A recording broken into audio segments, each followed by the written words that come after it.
Tapi ada kembangannya kemudian, di mana orang sudah dari satu, kalau orang Sumba dari satu tadi menjadi dua, menjadi tiga, empat, lima, seterusnya sampai ratusan. Kan begitu. Sampai yang saya dengar itu hari ada yang sampai beli sampai 400 sewa.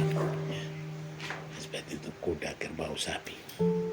Itu kembangannya. Di mana orang sudah mulai tidak lagi mengutamakan pernikahan itu, tapi mulai dengan berbisnis, cari keuntungan. Mulai sebentar anak perempuan ini seperti harus dibeli, karena itu harus banyak hewan yang dibayar.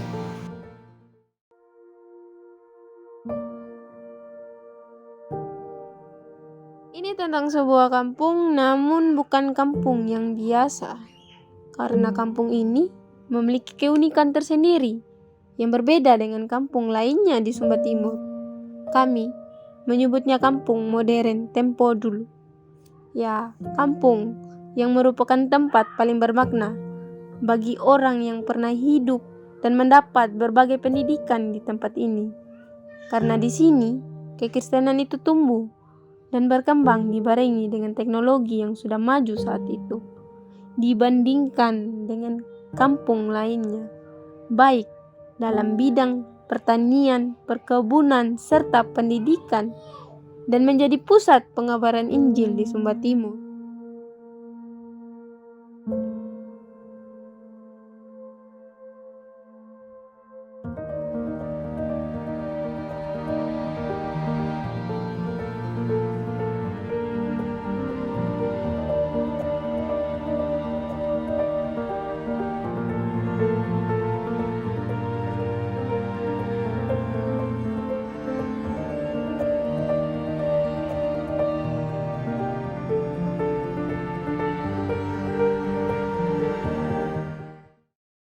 Tahun 1884 sampai 1892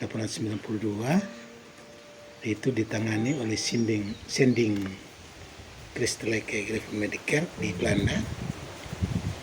Nah, sesudah itu lagi dari tahun 1800 sampai 1892 sampai 1902 itu ada masa peralihan yang dinamakan deputat. Ya, mereka mulai menamakan deputat Sending, ya, atau sulit dibolak-balik dalam bahasa Belanda, Sending deputat. Dari tahun 1902 sampai 1938 barulah mereka namakan De Sumba Sending, itu dalam bahasa Belanda. Nah, kemudian dari tahun 1931 sampai dengan 1938 itulah masa kerjanya pendeta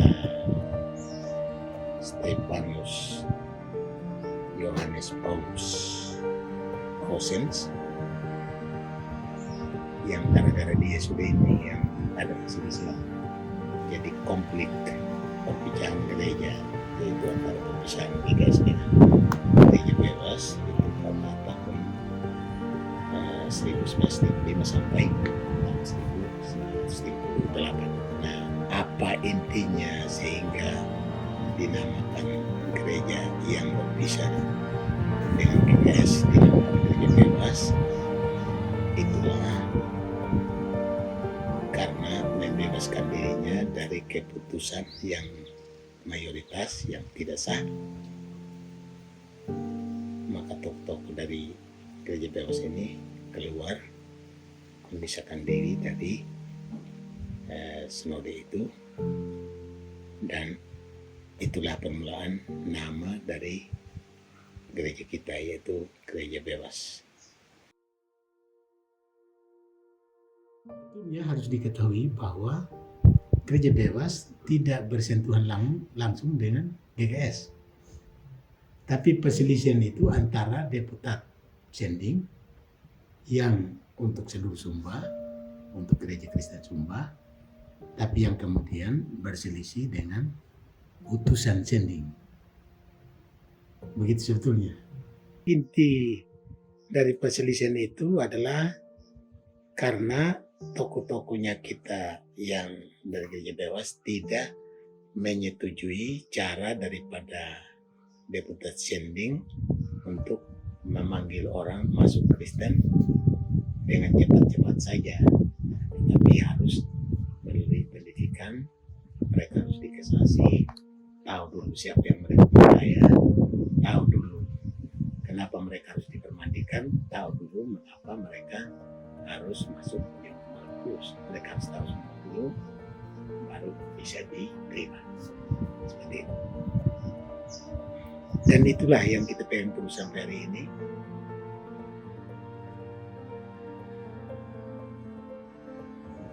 Bagaimana sampai kita ada berpusat di Parepulamu di sini, itulah karena utusan sending dari Belanda yang mendukung kita. Pada mulanya mereka di Maumaru,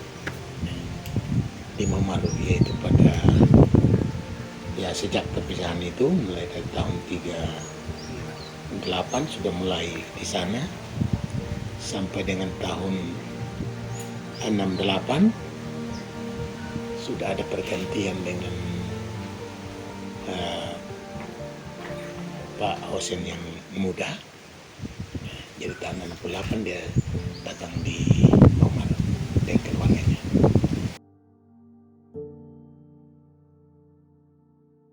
Nah, tapi ketika ditimbang-timbang karena semakin hari kita juga mulai banyak, harus banyak kegiatan yang harus dibuat, seperti bahwa kita harus bangun sekolah, tidak ada tempat di sana di Maumaru.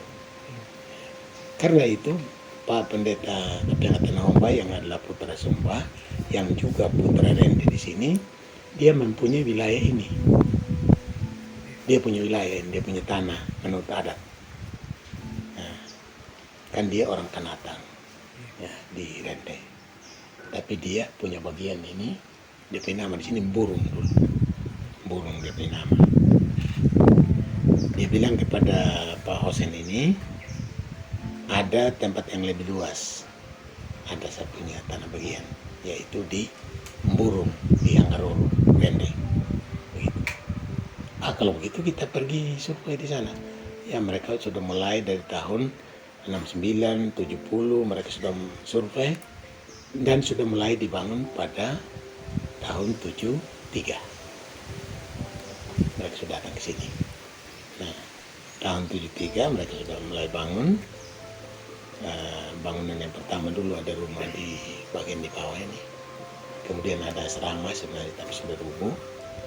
Nah, yang ketiga ini rumah yang ini di bawah. Yang keempat adalah rumah ini yang besar. Jadi mereka sudah mulai bangun pada tahun 73. Nanti tahun 74 sudah selesai, nanti diresmikan. Seperti itu. Jadi gedung ini diresmikan pada tahun 74. Nah, maka semua alat-alat, buku-buku segala macam dipindahkan semua di sini dari Maumaru. Jadi di sini sudah menjadi tempat sekolah guru Injil. Gedung ini ada ruangan di sebelah satu, kemudian ada kantor gereja, kantor juru tulis di bagian sebelah ini, kemudian yang di tengah ini adalah kantor umum, ya, kantor gereja. Dan tempatnya bendara umum juga. Dan rumah ini ada dia punya fungsi SGI, kemudian ada kamar juru tulis, dulu dinamakan kamar juru tulis, tapi sekarang sekretaris ya. Nah, kemudian ada kantor yang pusat yang di tengah ini, Dan di bagian sini adalah tempat dosen, rumah dosen boleh dikatakan begitu. Dan juga adalah tempat untuk menerima tamu. Nah, seperti itu sehingga gerejanya kita berpusat di sini, dan mereka rancang satu nama karena dulu Bulung sebenarnya Indo. Kalau di atas kan mau Maru. Nah, mereka rancang satu nama baru dalam bahasa Sumba, yaitu Praing Puluhamu. Sebenarnya Praing ya, Praing Puluhamu. Tapi kalau dalam bahasa Indonesia tempat kabar baik, kan begitu. Karena tempat itu kita mau jadikan sebagai pusat pendidikan firman Tuhan di dalam Gereja Bebas Sumba Timur. Karena itu mereka ambil nama Praing Puluhamu, nanti mereka tulis dengan Parai Puluhamu. Dan menjadi pusat dari gereja Bebas Sumba Timur. Di sini juga adalah perkantorannya, di sini juga adalah pembendaraannya, di sini juga adalah pendidikannya, di mana kita memulai membangun sekolah dasar dulu pada tahun 1977. Itu permulaan buka SD. Bagaimana orang Belanda bisa memasukkan mereka punya adat budaya dan bagaimana mereka harus menanggapi adat budayanya kita sulit, sangat sulit. Mereka juga tidak bisa tempatkan mereka punya adat budaya kayak kita juga sulit untuk tempatkan ke mereka atau sulit untuk mereka terima. Dan itu menjadi perdebatan dan pemikiran kemudian yang pada akhirnya ada jalan tengahnya, hanyalah firman Tuhan. Kalau semua dibawa dalam pernikahan yang suci menurut firman Tuhan, maka tidak ada adat istiadat yang lebih baik. Yang paling baik itulah adat istiadat Kristen, bahwa mereka, kalau mereka sudah saling mencintai seorang akan yang lain, mereka boleh disetujui, dibawa di hadapan orang tua. Kalau sudah setuju, mereka diberkati di gereja. Selesai. Nah, tapi yang sulitnya bagi kita, adat istiadat kita, karena harus melalui adat dulu, baru kita bilang berkati di gereja. Nah, itu umum. Tapi di gereja kita tidak seperti itu. Kalau saudara mau urus adat, ya silakan urus menurut adat. Tapi tidak boleh lagi dibawa di gereja. Kan itu. Kalau bawa di gereja, pas bawa di gereja saja. Tidak perlu lagi adat. Kan seperti itu. Nah, adat pada mulanya yang menjadi kesulitan ini bagi kita orang Sumba dan Sabo, tapi yang saya tahu baik hanya untuk orang Sumba, tapi kalau untuk orang Sabo saya tidak persis dia punya bagaimana dia punya tingkatan-tingkatan Tapi kalau untuk orang Sumba, adat yang asli, benar-benar asli adalah bahwa di dalam pernikahan adat orang Sumba harus ada satu kuda besar yang diistilahkan jarat tumbuh uli, itu yang besar, artinya sudah keluar taring, dan satu mamuli emas. Tidak ada lagi tuntutan lain, hanya itu. Itu yang menjadi mahar untuk perkawinan sebetulnya di antara orang Sumba. Nah, karena itulah tanda resminya. Ya. Nah, itu yang untuk orang yang berada. Tapi kalau untuk orang yang tidak berada, hanya persetujuan antara kedua belah pihak saja. Tidak perlu harus ada, kalau sudah ada tanda sedikit seberapa ada, sudahlah. Tidak harus tuntut kuda besar seperti yang dituntut, tidak. Yang paling diutamakan adalah tanda resminya pernikahan itu.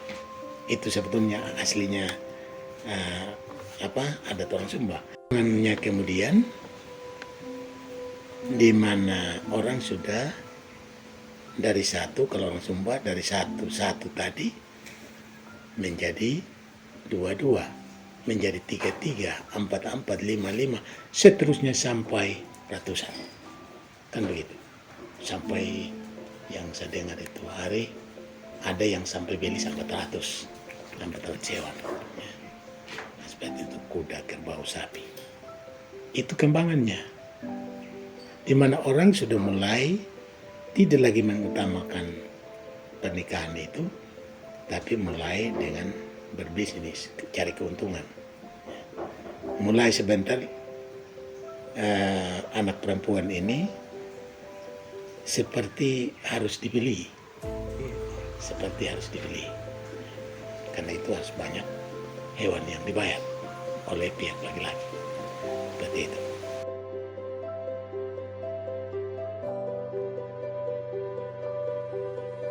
Nah, memang itu menjadi perdebatan di dalam gereja tentang hal mengurus hal-hal yang berkaitan dengan adat istiadat orang Sumba Sabu dan gereja. Kemudian ada yang memang tidak berhasil. Ya. Kita punya anak laki-laki, yang perempuan adalah GGS. Ya. Seperti yang dialami oleh keluarga sudah ini yang ambil orang yang mencintai orang GKS. Ketika sampai pada urusan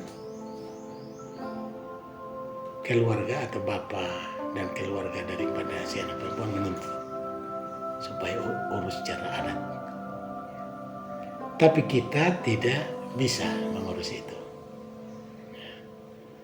Nah, karena tidak bisa mengurus ini, karena ini anak-anak juga sudah saling mencintai, karena mereka bertemu di Bali.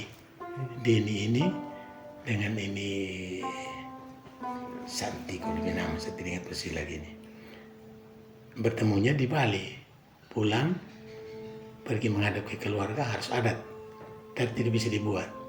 Maka larilah mereka. Si perempuan ini ikut laki-laki, lari ke sini. Nah, lari di Trans ini, dan mereka punya rumah di situ, rumah orang tua. Maka tambah teganglah mereka untuk mengurus secara adat, apalagi karena sudah bawa lari, kan begitu istilahnya, bawa lari. Padahalnya sebenarnya persetujuan mereka bersama, tidak sengaja lari, tapi karena tidak ada persetujuan di sana, lebih baik kita berangkat saja. Mereka bilang begitu sebetulnya. Maka kita berhadapanlah di hadapan kepala desa, di hadapan kepala desa Lelanjang ini. Nah, mereka datang dari sana dengan membawa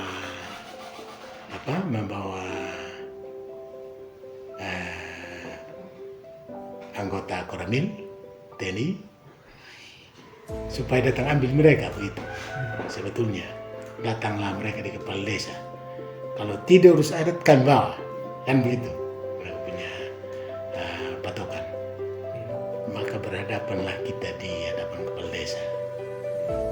Nah, dan Koramil itu, pada mulanya itu anggota Koramil tidak kenal saya.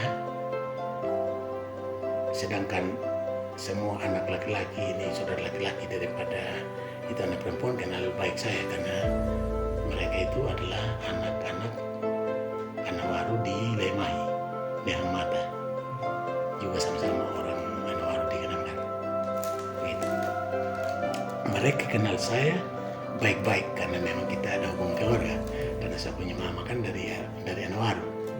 Nah, maka karena dia tahu saya dari atas, juga mengenal saya baik, ya, mereka mulai omong sudah supaya diizinkan, kan begitu, untuk melakukan adat. Saya bilang tidak bisa. Nah, mulai sudah berdebat di hadapan kepala desa di sana, kita lama juga berdebat. Pada akhirnya mereka mulai marah. Sampai dia bangun, dia tunjuk-tunjuk sama saya tenang saja. Begitu. Keluarga perempuan ini. Tidak bisa, bagaimanapun engkau marah, karena memang kalau menurut firman Tuhan, Nyum juga kan orang Kristen, saya bilang sama dia. Karena saya tahu mereka sudah Kristen lama juga seperti kami. Cuma mereka di GKS. Saya mulai terangkan sudah semua. Hina nama pendeta Bunggul Nyum, kan orang kenal saya punya nama panggilan Bunggul toh. Hina nama pendeta Bunggul Nyum, hingga puling, dia bilang. Nah, tidak lepas sama saya, kami untuk urus adat. Ya tidak, bukan baru Nyum saja saya bilang. Kita sudah terlalu banyak yang kita urus. Tidak dengan cara adat. Ada yang mengerti, ada yang tidak seperti umbu. Saya bilang gitu sama dia. Kan masih saya punya hiara juga sama dia. Ya. Wah, dia marah hebat. Hampir-hampir dia mau pukul, tapi tidak bisa. Karena ada ini anggota. Dia punya istri adalah anak saudaranya saya dari gunung. Kan begitu, dari Lemai juga. Nah, pada waktu dia ngomong pada mulanya di tekan saya. Kemudian ada sepupu saudara satu, dia bilang, kau punya Mia, yang kamu terlalu banyak omong, dia bilang. Padahal dia diam itu anggota keremi. Ya. Tapi itu orang juga Pandumi itu, memang orang yang dikenal terlalu keras itu. Dia angkat saja orang kalau hal-hal yang begitu. Dia bawa saja begitu. Kalau sudah tidak sesuai lagi, dia langsung bawa. Tapi kali itu tidak bisa. Karena saya sebagai amir, dia tidak kuat lagi dalam adat Sumba. Dia hanya tunggu saja, dia netral sudah waktu itu. Yang pada akhirnya ditangani oleh kepala desa yang menengahi, sehingga tidak jadi dibawa waktu itu. Yang kemudian menuntut terus Belis. Dan ada keluarga di luar gerejanya kita yang menangani itu. Dan itu sudah satu kelemahan dari kita sebetulnya. Bahwa bisa saja orang dari luar gereja kita mengurus cara adat. Ya, karena ada dalam kaitan dengan keluarga juga, maka mereka mulai urus sudah. Seperti itu. Jadi kita tidak berhasil untuk menikahkan mereka di gereja. Di pelanggaran ketika mereka mengiyakan untuk diurus secara adat. Tapi mereka rela juga untuk mengaku dosa karena itulah kelemahan kami tidak bisa bertahan. Mereka bilang. Karena kalau mereka bertahan sebenarnya kan tidak jadi juga. Seperti itu. Nah, tapi sudah diselesaikan di gereja. Mereka sendiri mengaku dosa, mereka diterima kembali sebagai anggota di dalam gereja. Jadi seperti itu.